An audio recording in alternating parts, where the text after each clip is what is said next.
Hello friend, नमस्कार। आज हम आप लोगों को बेटी विवाह का गाना सुनाने जा रहे हूँ। सुनिए आप लोग।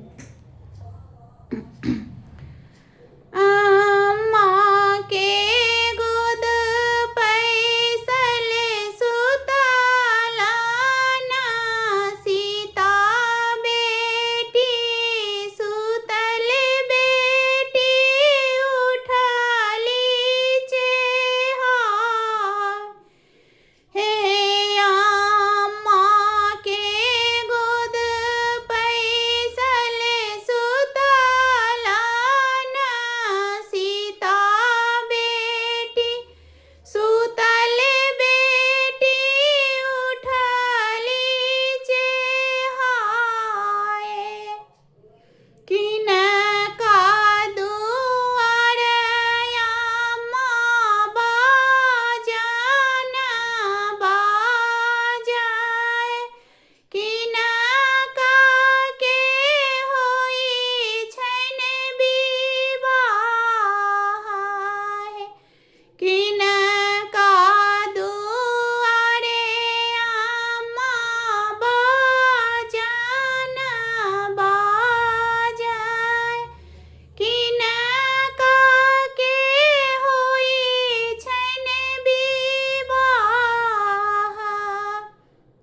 बाबा दुआर बेटी बाजन बाजाए,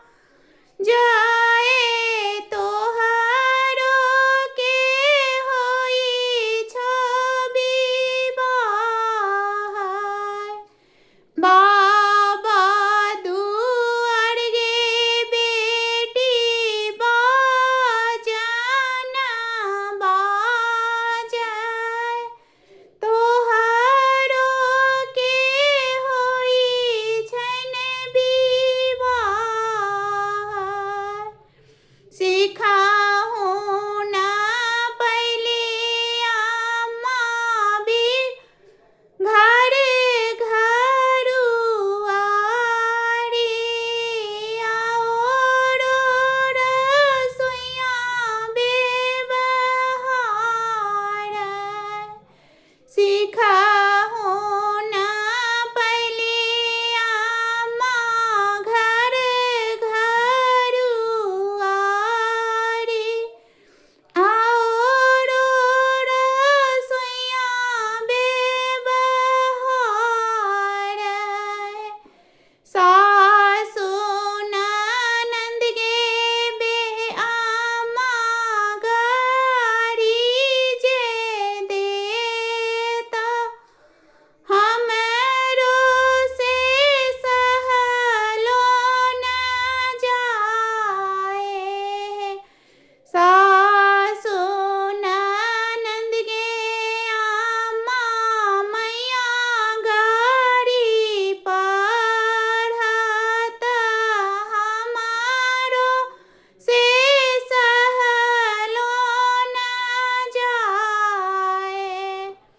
सासु ननद गे बेटी मैया गारी पढ़त, तुहु लीहे अचरा पसारी। सासु ननद गे बेटी मैया गारी पढ़त, तुहु लीहे अचरा पसारी।